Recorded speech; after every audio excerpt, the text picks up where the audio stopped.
We are going to open this up for question and answer. I don't know if there are questions that have been put in the Q&A, but you're also welcome to just raise your hand and ask whatever questions you would like to ask out loud. Sarah and Susan, are there any questions that have come in through the Q&A? There is one from anonymous participant for Martha about your beadwork, and did it actually bring you to your grandmother? You know, it actually did. I feel closer to her. I feel like she is a part of me that she never was before. And one of the reasons I chose beadwork as that avenue was that when I was very little, about 4, my mom's mom, my non-Indian grandmother, sat me on her lap, and she drew a little flower with a pencil on a piece of cloth and put an embroidery hoop around it, and took a darning needle so I couldn't hurt myself too badly, and yarn, and taught me how to embroider. And I will never forget to this day the feeling of being on her lap, and she was warm and she was soft, and her arms wrapped around me, teaching me, moving my hands, teaching me to do that. And that's the kind of experience I would like to have had with my grandmother I never knew. And I really do feel like when I'm working, when I'm beading, when I'm teaching, I feel her there. And I really have come to love her. Lovely. I will open the floor for questions. Here's another question that just came into the question and answer. It's for Weeya. Weeya, how long does it typically take you to create one of your pieces, and what is the finished size of most of them? So it usually takes me anywhere from 3 hours. The longest is probably 8 hours that it takes me to do the work. Because it is digital art, I can have the pieces printed onto canvas at any size. Normally I sell them 24 by 16. My prints are of course smaller, they're like 8.5 by 11 or 11 by 17, something like that.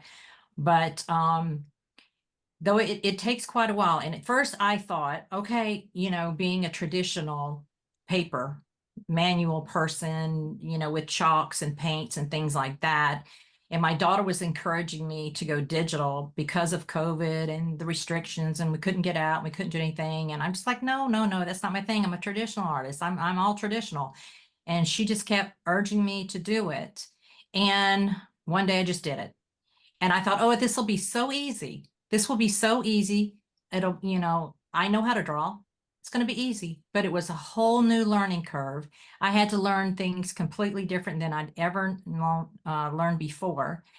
And so I find great joy, because when I go in there and I'm on my iPad and I'm creating these pieces, like Martha's talking about, you feel your family when you're creating your art. You feel them with you. And I feel all my family. I feel my Native family. I feel my Scottish and my Irish family. I feel all of them. It's especially the women for some reason. I'm very connected to the women. And that mother and child picture, my mother ended up giving me my genealogy and giving me the information, and she ended up rejoicing in her heritage, and that brought a lot of healing between us, and that is why I created that particular piece. So each one of my pieces that I have tell a story, and you can see more of my work at weeyacalif.com. You can see quite a bit of it there.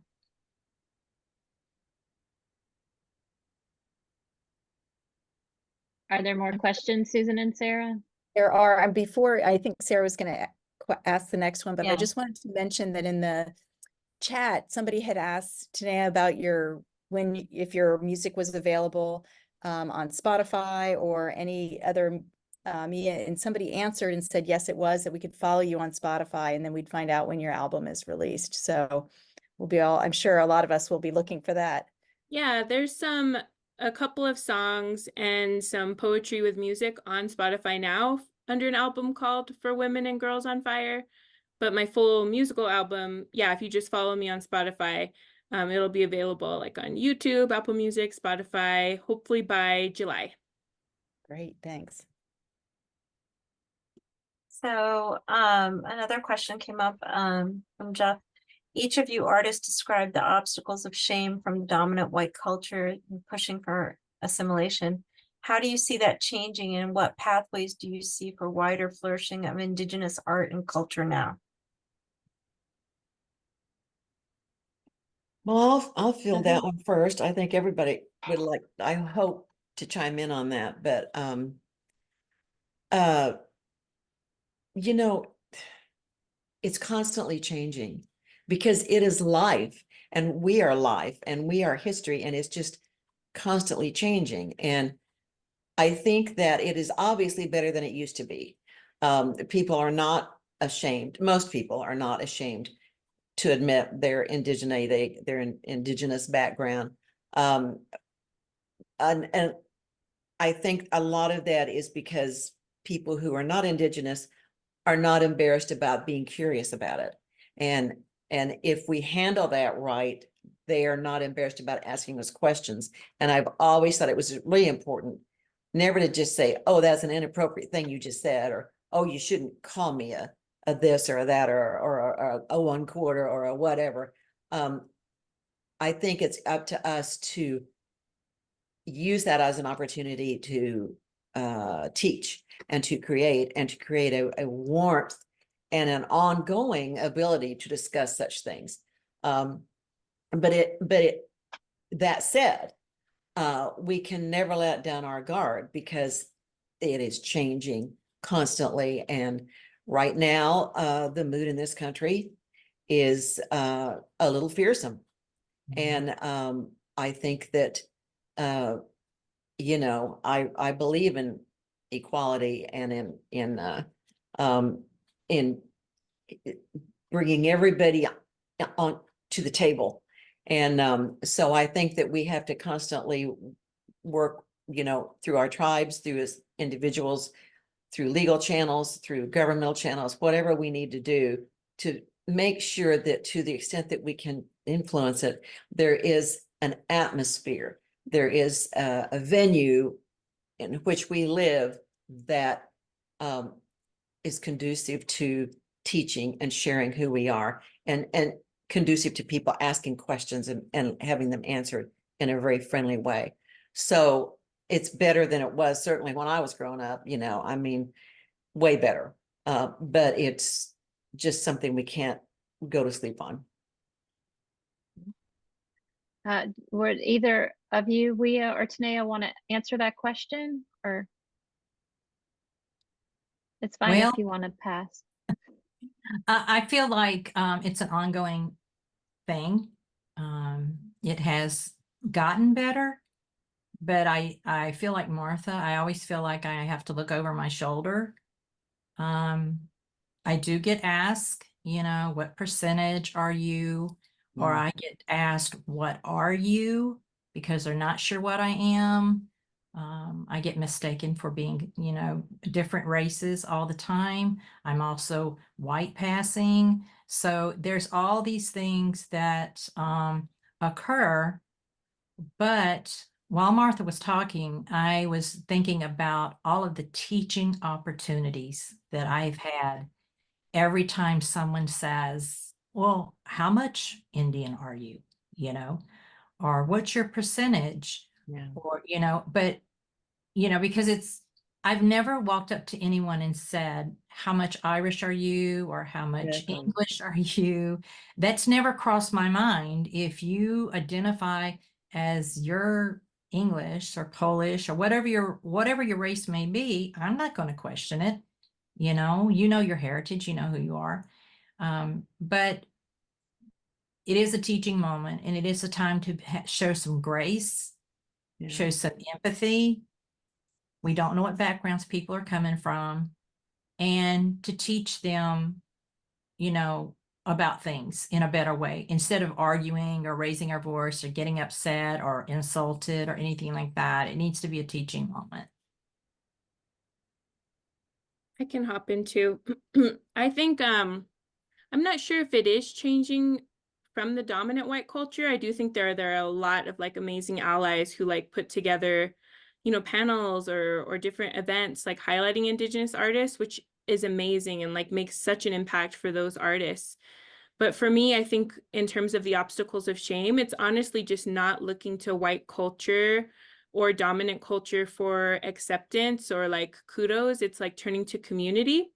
I'm visiting this bunch of schools in Northern Nevada, other Paiute and Shoshone tribes near where I'm enrolled. And I just had a call with the teachers this morning, and they were like, it's going to be so amazing because I've been telling my students, like, if you can see it, you can be it. And it's about that representation. And thankfully, I think now, at least in terms of, I feel like Indigenous arts and culture is flourishing. We've had TV shows like Reservation Dogs or Spirit Rangers on Netflix, and a lot of Native artists and writers being uplifted. And there's just so much more available than like when I was growing up, and I think having that representation absolutely does matter because you can see yourself in the art, you can see yourself in the text. And so really just turning to each other for that uplifting, I think really helps just remove that shame and gets more into that acceptance and community.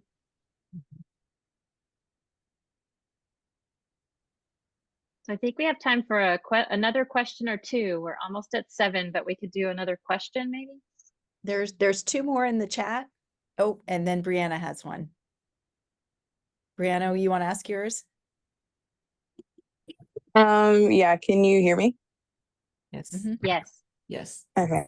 Yeah, I guess my question kind of relates to the previous question. I guess I was listening to a podcast recently, and it was by a Native woman, and she was also white passing, and she was kind of talking about like, the journey of reconnecting with her family. But she also talked about how at the beginning she kind of struggled with imposter syndrome and kind of feeling like, I guess, I don't know how to put this like appropriately, but like her outside appearance didn't validate her identity, who she was inside. So I guess my question was, did any of you guys struggle with that, both like personally growing up, especially a lot of you guys were talking about how you grew up in a time where it was not cool to be Native. You did not want to, proudly claim your heritage. So I guess did some of you guys experience that personally or also in your artistic journey? Well, this is a good question. I discovered 2 things that I had to come to grips with in my own heart, was that you don't look Indian. And that just is such an uneducated, uninformed insult to people. And I have had plenty of them come my way. And that's one of those times when you just, as Weeya said, you have to be gracious, and you have to use that as an opportunity and just swallow your anger and just and swallow your feeling of being an imposter and just slowly say, well, let me explain how this, let me explain this. And so I think that's part of it. And also in my case, and I don't, Weeya may have had this experience too. I needed to establish myself within my own tribe, because I'm very active in the tribe now and have been very active for the last 30 years. And most of my friends are Cherokee, and people know who I am, and I'm pretty well accepted. And so, to realize that to make my way back to where I belonged in the first place, I had to be the new kid in school. I had to be the new kid that just went off to college. I had to be that person in that situation and learn how to fit in. And so it's, there are times, and I'm sure the other panelists agree, there are times when it's an uphill climb, and you get discouraged and you think, I don't belong. I don't, I don't belong here. And, but you just keep slogging, just keep put it one foot after the other until you come to grips in your own heart, because that's all that matters.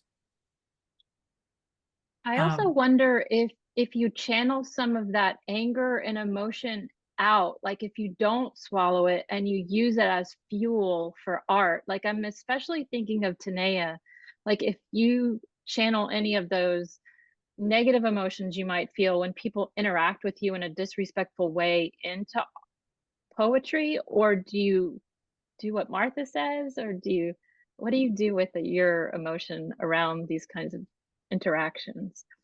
Yeah, I think when it comes to being in community, so for instance, I wasn't raised on the reservation where I'm enrolled, but for me, reconnecting to those homelands, it's not about like, I'm here, what can you teach me? What can I learn? Because that's extractive and that's like colonialism as well. It's like, what can I offer? What can I give?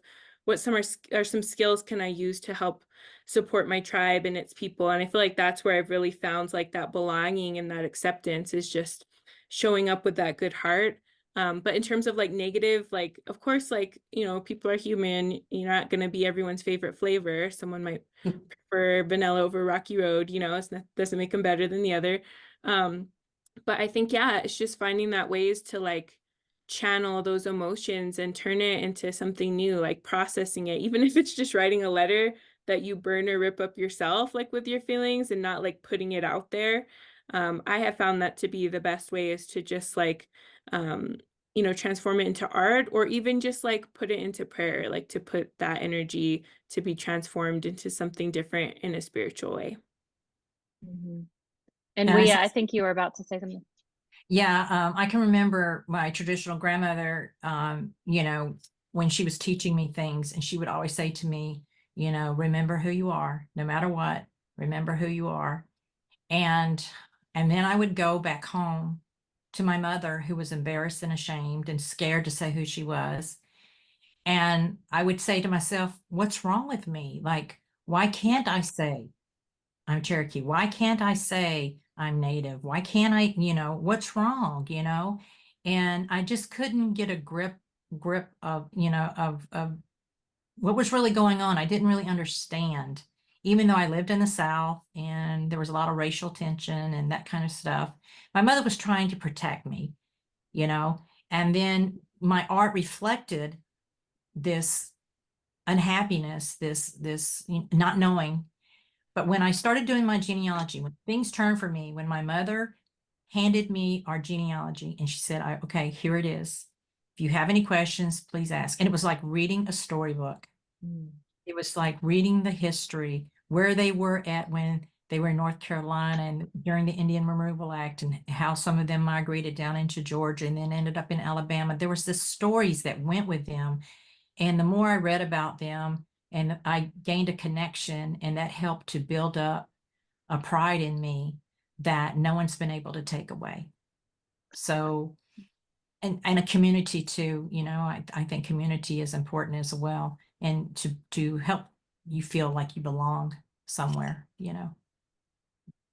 Yeah.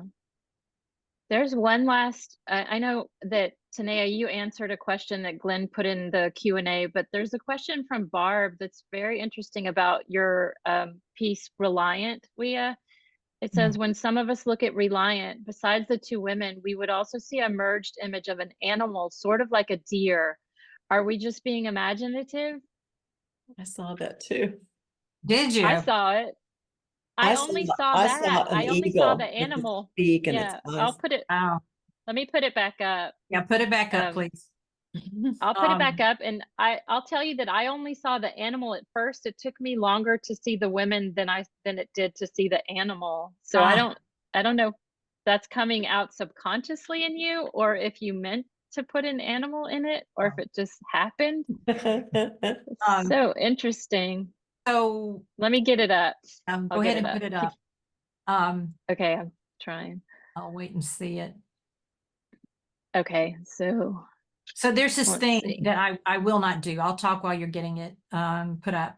I will not work on artwork if I'm miserable, if I'm feeling negative, if I'm extremely sad, that work I will not put into the public. So if it's stuff that I'm working on that I one day want to publish and put out there, I make sure that I'm in a good frame of mind.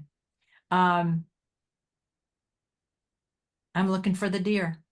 See, and it's So funny. like I see the earrings as eyes, and I Okay. see the trees as antlers, and then where their hair meets is kind of like the bridge of a nose. It's not a realistic looking deer, it's more abstract, but can you see that when I describe it that way? Yeah, I can. Like I said, I'm in a happy place when I'm doing my work. I feel a connection to my ancestors, and I just let them work through me. I know that sounds corny, but it is the truth. I just sit there and I just go. I just go with the piece. And sometimes I start out and then the piece completely changes by the time I'm done. You know, like I have like this thought in my mind of what I want the piece to be, but then by the time I work through it, it's something completely different. So I'm not surprised that you see animals in here. In fact, I'm very happy that you see something other than what's there, because then it's telling another story, you know, Mhm. and I love stories. So. Yeah. Thank you. And someone said they saw an eagle. Is that what they said? Or I saw, its eyes and then staring over its beak.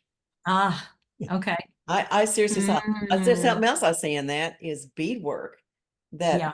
oh my God, the minute I saw that, I just fell in love with it. I thought, oh my God, I have to meet this woman. Yeah, it's one And of now my you favorite have. pieces. Yeah, it's one of my favorite pieces.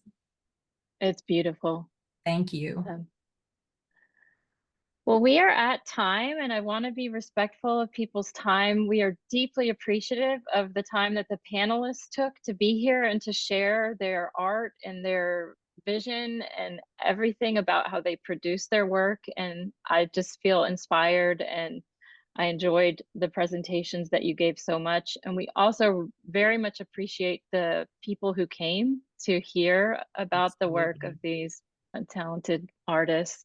So thank you all. Let's all stay in touch with each other.